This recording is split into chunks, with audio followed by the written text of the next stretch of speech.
Hello, people of planet Earth. I'm doing this video because apparently speaking into a microphone while gameplay is randomly happening in the background is just how people are doing videos nowadays. Not that I want to hop on that trend, but, well, I'm lazy and I don't want to have to put the camera to my face right now. You'll understand. Now, I rarely call my videos content. I used to believe that I was making some kind of edgy art form. Now they've reduced everything to just content, and I don't really like that at all. But I'm here to explain what I do on this channel in a concise manner while also updating on future plans with the channel and my content in general. As you know, I do host a show called One Gamer, Two Controllers. I use the term host very loosely because honestly I just slap that gameplay together like it's nothing. But part of it is me learning to play some of these games that I'm playing on the show. And I think that is kind of lost on some people, especially Street Fighter fans.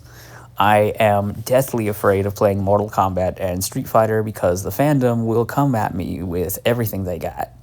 Not that everything they got is actually going to hurt me. It won't. But I don't want to upset people. As much as I want to farm outrage from Street Fighter fans and fans of other fighting games, I don't wish to do that.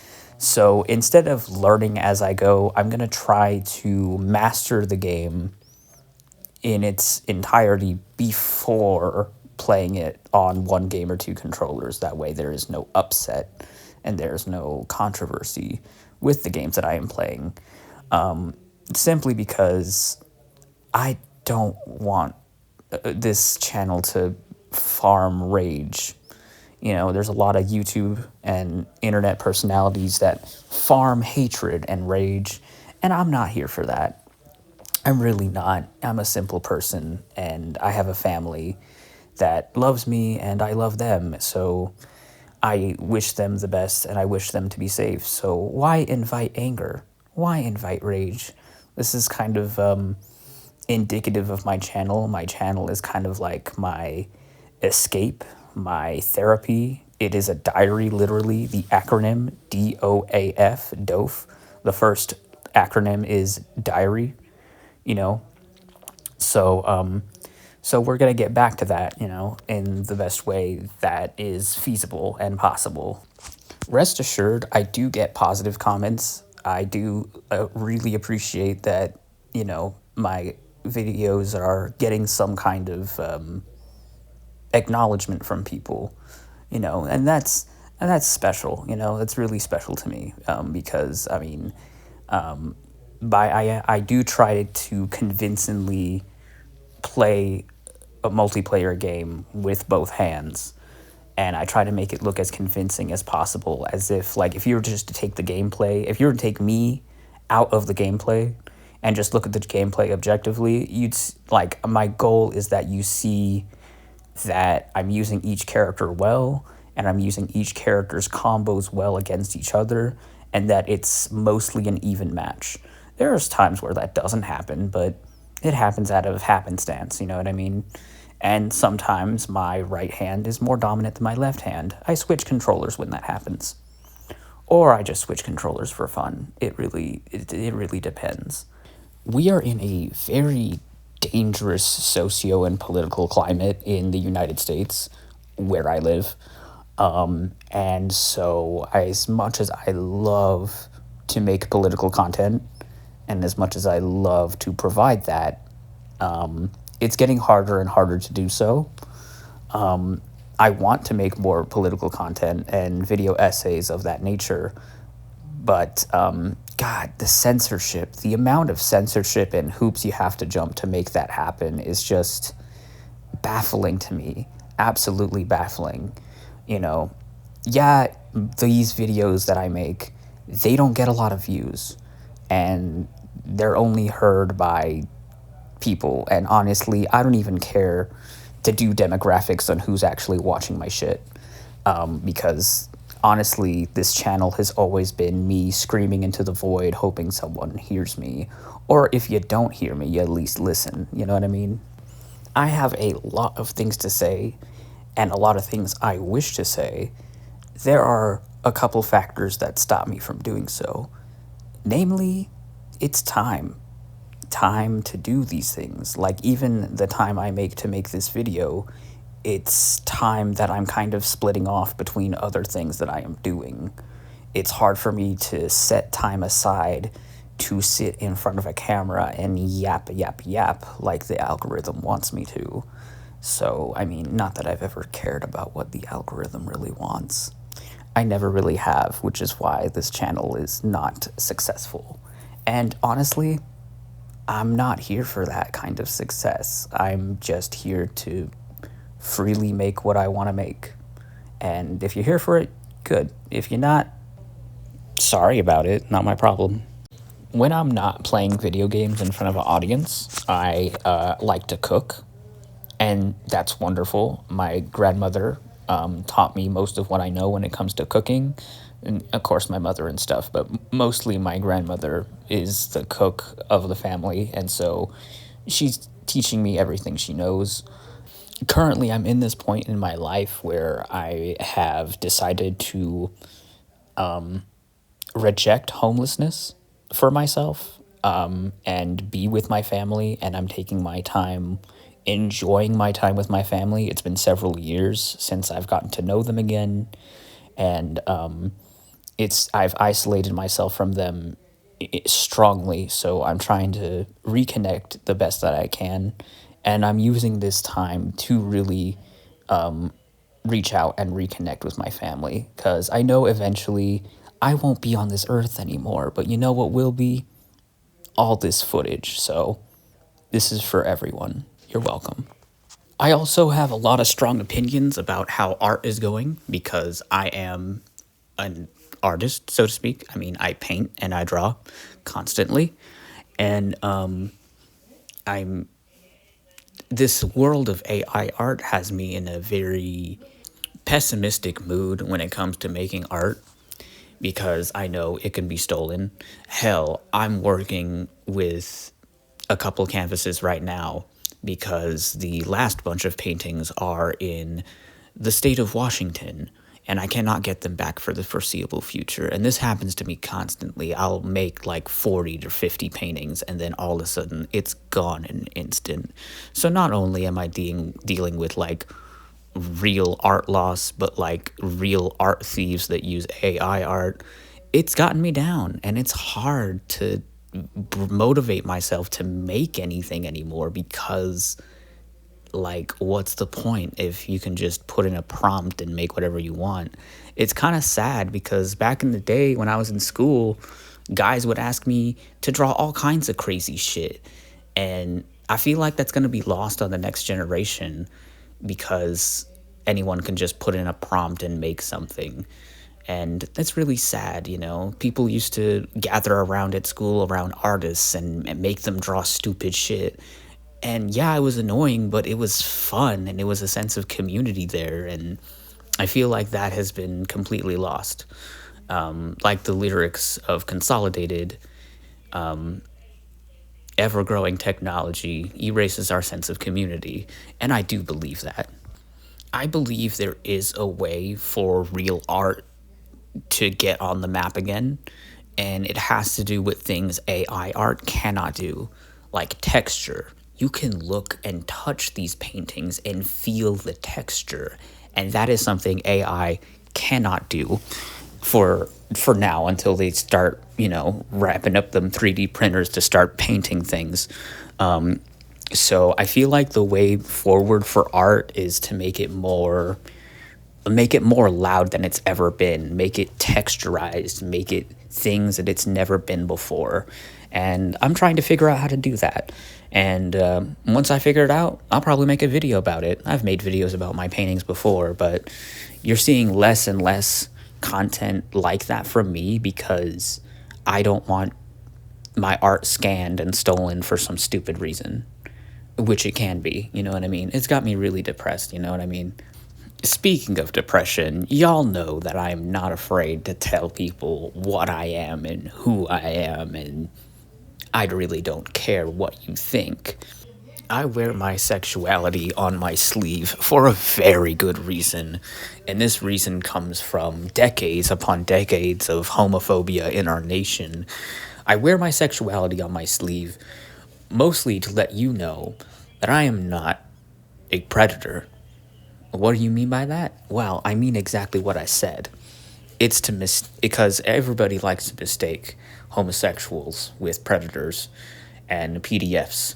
And in this political landscape of absolute discourse all the time, it's easy to wrap me up with other people. I'm here to tell you that I'm not like other people at all.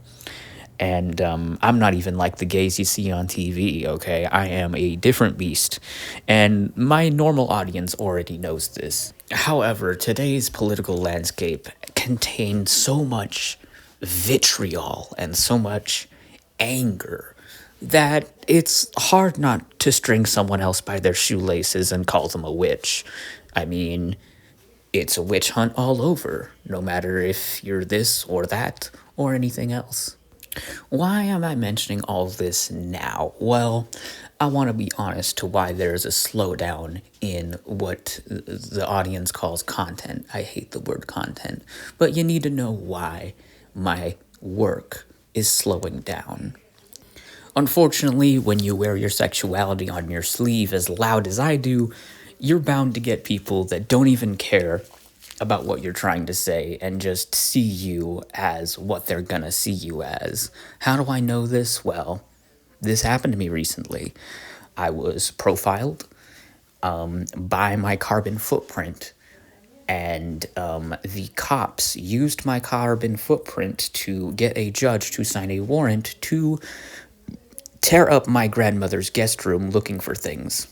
You know how George W. Bush was raiding old lady book clubs during the Iraq War because they were anti-war? This is giving that kind of energy because just the day before this raid happened, I had wrapped up very sloppily my Project 2025 series. And in that same shirt I'm wearing in that video, well, I was dragged outside in my bare feet in the cold while they handcuffed me, and they searched the house. What were they searching for? Well, it's an ongoing investigation. I can't really tell you, but I can tell you that I literally was not involved. The people they were looking for weren't even in the state that I'm in. So they accomplished a whole bit of nothing and left. Part of this is definitely an age thing. I'm aging to the point where I don't no longer see myself as that fit 20-year-old social justice warrior anymore. I am over the age of 30, and so automatically I'm a creepy, pervy dude that wears his sexuality on his sleeve for no reason other than to be disgusting. And I'm realizing that this is exactly how people see me in the straight community and how people see me in general. This is definitely an age thing. I mean, it's part of what people like to call twink death. I'm no longer cute. I can no longer bat my eyes and get out of a situation. And that's also part of it, is that my pretty privilege is going away and people are seeing me for the disgusting monster that I actually am. Which is fine with me, because I really don't care. I already knew I was a disgusting monster even before when I was pretty, so you guys ain't teaching me anything new. However, this has curbed my content in a way where I am very cautious of what I put out in the future, and I'm very cautious of the words I am using as to not spark so much of an outrage that I get searched again. I'm also not pretending that straight people aren't, well, just as pig-like and devious as I am, because they are. You know, I'm not going to pretend straight people are angels either, because they're not. No one is. Man, these cops' questions were so fresh. They were asking me what boy pussy was. I was about to tell them it's that Biss in Soul Calibur 6 before you load the screen. But I didn't tell them that, no. These cops really thought I had children in my grandmother's basement, which is hilarious because my grandmother does not have a basement. And I mean, one look at my carbon footprint, and you could kind of see where my dating habits lie. I just kindly reminded them of my dating history, and they realized that they had the wrong person and that I wasn't trafficking anybody. They were just making assumptions based on what they saw on the internet. And that's going to be not only a concern for me, but a concern for a lot of people who do a lot of activism, who have identities way stronger than mine, who have a strong carbon footprint. Because guess what? They don't have to have probable cause to search you with a warrant anymore. They can just look at some shit you posted on the internet and say, hey, that's good enough. And what kind of future that's going to lead to, God only knows. I mean, we always say that this year's the worst, but the next year and the years after that, it's not going to get any better. You're going to have to learn how to survive, all of you. And I'm not going to be making my opinions secret. I mean, I never have and I never will. I have to get more creative with how I say things to protect myself and my family. And I think most people know what this feels like. And I've known what it feels like for a long time. I was in a lesbian family in the heat of the gay marriage debate. And right now, there is a debate of whether gay marriage should be rescinded and should be avoided and should be made illegal again. I'm going to tell you guys one thing. If you can do a better job at raising me than my mother, keep it to yourself. And if you're one of those gays that are obviously standing opposing trans rights, I'm not here to tell you one thing. Trans people were there to make sure marriage equality was legalized. You know how I know? Because trans people helped me with my homework, and trans people fed me while I was out cold in the rain protesting. That's how I know. I'm not here believing any of the hogwash that is being told about trans people because they were there. They were there with us when we were fighting for our rights. There were some gays and some lesbians that did not want to stand with us because they thought asking for marriage equality was too much. It was too much to ask that, heaven forbid my moms be on the same insurance plan and take care of their fucking kids, you know what I mean? So, yeah, I see you guys for what you are, and I'll treat you no differently than the gays that didn't want to stand with us back then when I was fighting for my family's rights. When I was fighting for my family's rights, trans people were fighting for their rights right next to us. I will not forget that anytime soon, and I'm not forgetting that now. And I just want to let you guys know that for sure. We're definitely seeing some kind of social collapse when it comes to empathy and how we connect as humans. Hell, we don't even see each other as humans anymore. Hell, that whole Snow White flick got a lot of flack because it was trying to look at the humanity of things instead of catering to the image of things. It's very telling. And it does make me want to burn the whole system down, but I can't do that. I can't do that alone anyway, so... And that's the thing. These aren't policies I'm trying to make. These are just feelings that I'm having. And if I cannot express my feelings, then what kind of society are we? Do we even believe in free speech? With all that said, revolution is easier said than done. There is no how-to guide, and it's not going to happen overnight. Revolutions are not called revolutions until years after the fact. I just want y'all to know that. Because that is historically accurate. No guru is going to save us, and the only one that's going to protect you and your family is you and your family. I just want you to know that. If you don't have a family, I'm sorry. I know what being alone feels like. I know what it's like to be alone in a tent thinking this is the end of your road and you don't have anywhere to go. I'm here to tell you that it is not the case. And that you can get up and do something for yourself. Make your life happen. I'm definitely a free thinker. in this world where everyone's getting paid to say stupid shit, you know what I mean?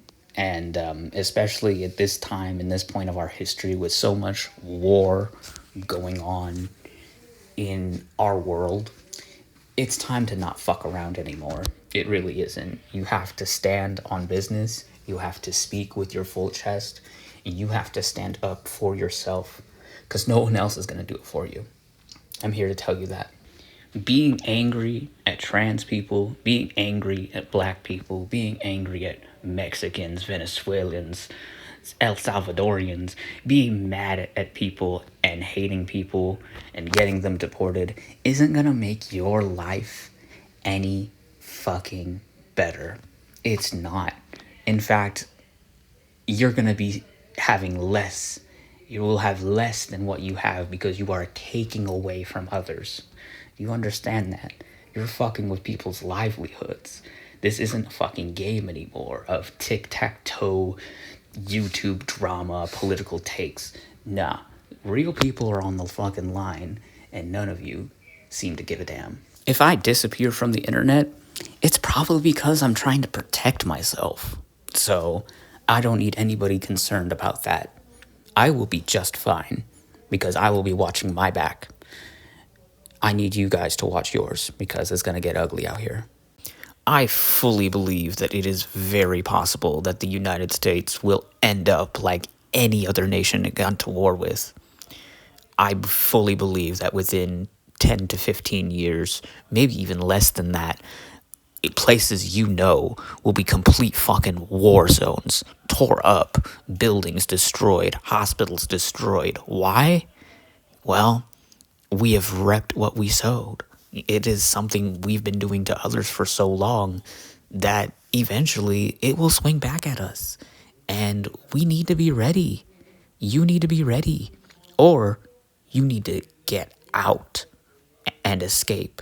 Von Trapp style, Sound of Music style. You need to go to the countryside and hop the border like you're one of us. You know what I mean. I don't have the money or means to get out, so I trust in the solidarity of my people around me, and I trust that with goodwill and faith I will survive. But the cost is what I'm afraid of. The cost of surviving will be great, not only for you, but for everyone. I know a lot of people are going to be taking the back seat like, oh, well, I'm not trans, or oh, I'm not gay, or oh, I'm not brown or black or anything like that. I'm just going to sit and wait this out. Here's the thing. They're coming after you, too. You may be white, but if you're watching this video, you're probably poor like me, because that's how the algorithm rolls. And they're not just going to stop at your fun little minorities, no. They're gonna come after you too, because you ain't making bank like Elon. You ain't generating revenue for the country by shaking that ass like a pop star. You're nobody. So if you die, you will just be a number on a chart to them. And that's what I'm trying to tell you, is that we need to stick together as people in order to survive this upcoming decade, because it will be worse than it is now. I can guarantee you that, and any historian can guarantee you that as well. With intellectualism in culture being almost dead at this point, now you're stuck listening to my dumbass rant about these things that I know for a fact from experience. You will most likely never get a video like this for a long time on my channel, mostly because of how much room I have on my phone and my other storage devices, which is basically none. Every time I film a 1 game or 2 controllers, most of it gets automatically deleted unless I'm making shorts. And honestly, I'm gonna stop making shorts for a while because I just want to focus on more long form videos and gameplay and whatever else I can think of. I have a few dedicated Patreon subscribers, and I want to thank you so much. That $24 a month helps my self-esteem, and really, it's really generous of you guys. Thank you so much. I would like to focus eventually on moving to Nebula, And I feel like that space on Nebula would give me more room to create the political content I want to make, without fear of censorship. That, and I'd be working under Lindsay Ellis, and I think that'd be thebomb.com. Rest assured, if I were to do such a thing, the things available on my Nebula would be available on my Patreon, and that's how I'd like to roll with that, even if it is in parts and chopped up for Patreon's sake. However, that's not going to be happening in the foreseeable future due to the severe lack of management or editor that I can trust that isn't myself, or just I don't have any of the tools that some of these creators have. I just want you to know that I do everything with my own two hands. I edit the thing, I draw these pictures, I play this gameplay, I do it all. And so naturally, these things come with a little bit of patience. And over time, I think I'll eventually be where I want to be. It's just not happening right now because there's so much going on. Some of you may call me paranoid. And yes, I am. I'm depressed, paranoid, and a total shut-in, scared of the world around me, only because I have been out here in the real world doing real shit. And I've seen humanity for its real face, and soon you will too. Rest assured, I'm not letting anything or anyone stop me from expressing myself. I have been a performance artist all my life, and I ain't stopping anytime soon, not for anybody. I'm gonna focus on my energy and focus on things that make me happy, even if this escapism is just for folly, you know what I mean? Even if this escapism isn't really helping anyone escape, you know what I mean? And that was the thing I wanted to talk about as well, that I may not have time to right now, but I'll talk about it, is that the problem with escapism in the modern era, why grown-ass men bitch about kids' movies on the internet, is because they're old. No one, and when you're older, you can't escape the realities around you. You really can't. And that is why you're seeing a bunch of people coming into their middle age being bitter about literally absolutely everything that has nothing to do with them, because they're not included, because, well, they're not kids anymore. And that's the reality of growing up. And I think that's evident in the content being peddled by the systems that be at this current time. The problem with escapism is that no one is going to be escaping this world that we're living in right now. No one. No matter how guarded you think you are. As much as I want to watch some beautiful TV series about some gay romance or some trans triumph, I know that the reality is a lot harsher, and that in the real world, there are laws being made right now to discriminate against us. Even worse so, they could just deport my ass to El Salvador and no one would blink an eye because of my last name. No one would bat an eye if I fucking vanished. And there was nothing nobody can do, because we have created 2005 fascism. 2005 edgy fascism that you thought was gone in middle school has come back now into the White House because a bunch of fucking losers with money have decided that this is the world that we're going to live in. And if I get swept up in it, I'm sorry. It's not my fault. You know who to blame. Call your congressman, call your Senate person. Hell, fucking call the president. Seriously, guys, I hope if you made it to this part of the video, I applaud you, and I hope your life is filled with love and laughter and happiness. No matter where you are or no matter what state you're in right now, I just hope that you're filled with light, love, and happiness in this dark world. You know, in this dark world, get a flashlight. Be a light to people that can't see the light right now, if that makes any sense. All right. Thank you guys so much for tuning in. This is probably going to be the last video like this, but thank you for staying and stopping by. You guys take care, and remember, this is Doaflix, DOAF. That means you do as fuck. You do it as fuck. Do AF. Doaf.